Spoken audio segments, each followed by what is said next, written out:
Greg Karch here with Learn to Fish with Us. The question today is shanty or hub.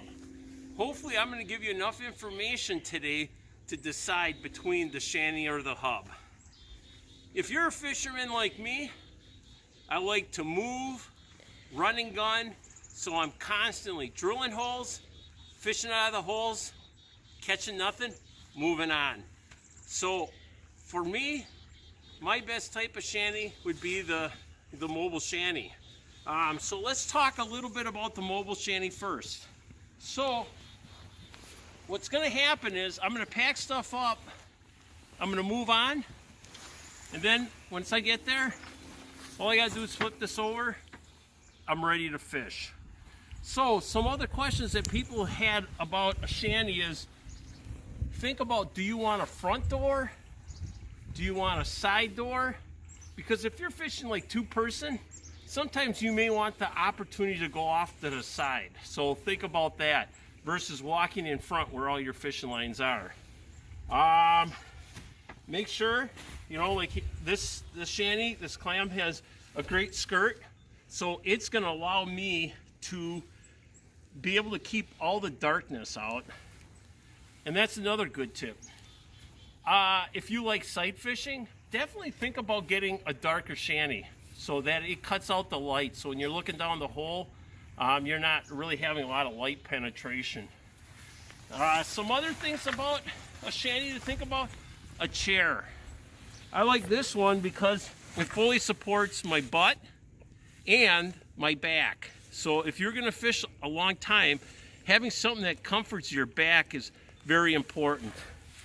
Nice thing about this shanty is it's actually got an LED light that goes into the pipe. So all I have is a battery that's on board, and what I can do is hook up that battery and I got an LED light should you be fishing when it's a little darker. Other things to think about on a shanty is a hitch. If you're moving around a lot, you could hitch it up to your snowmobile or your ATV. So you can get a hitch that mounts right to this and then mounts right to a standard hitch. Another thing too, if you're moving around a lot, if it's snowing a lot, is keeping your equipment dry. So what you can do is put a cover on and actually attach it. So it's elastic, forms around here, and then you got a snug strap that'll make sure it doesn't fall off. So those are really the nice things about a shanty. Here we have a monster hub. We got an ice fishing clinic that we're going to have a bunch of kids, and to keep them warm, a hub is really awesome. One thing I didn't talk about, but this is insulated. This one isn't insulated. So think about, you know, do you need an insulated shanty or hub? They make these both insulated and non-insulated. And here we have the hub.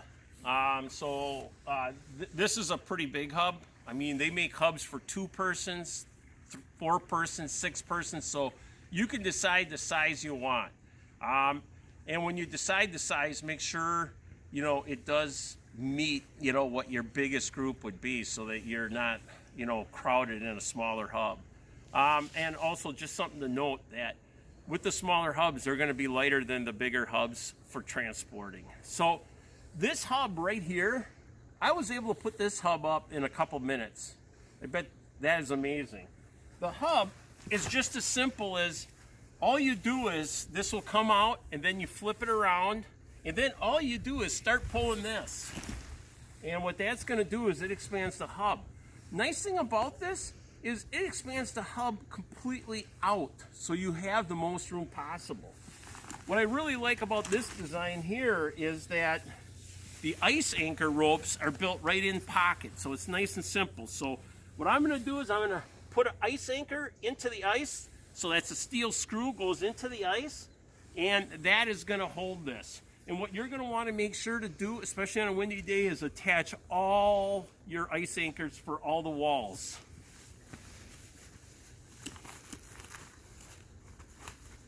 So let's come in and check this out. So this is a big hub. Nice things about the hub is This has a lot of airflow through here, so you don't have to worry about getting foggy in here or having the windows fog up. The windows, what I really like about this is if you're fishing, sight fishing, you can easily close up the windows. Or if you want to see what's going on, just pull the window flap down. Other things you'll see, you're going to see pockets that are throughout here. So as you're ice fishing, you don't have to put the stuff down on the ice. You could throw it into this nicely sized pocket. Other things you can do is you can hang lights. There's also pockets over here, so you know you got more room to put and store stuff. But what's really nice is we're having an ice fishing clinic for kids on January 16th. So this is really going to be nice for a warming shelter. They get cold, they'll come in here, we'll have a heater running, and it's pretty simple. The other thing I do is I actually like the layout of the door. The layout of the door allows me to easily get in and out of this hub. So hopefully I've given you enough information for you to make your decision. Do you need a shanty for ice fishing? Do you want a hub for ice fishing? If you have any questions, make sure to comment on the post and I'll answer your questions. So this is Greg Karch with Learn to Fish with Us.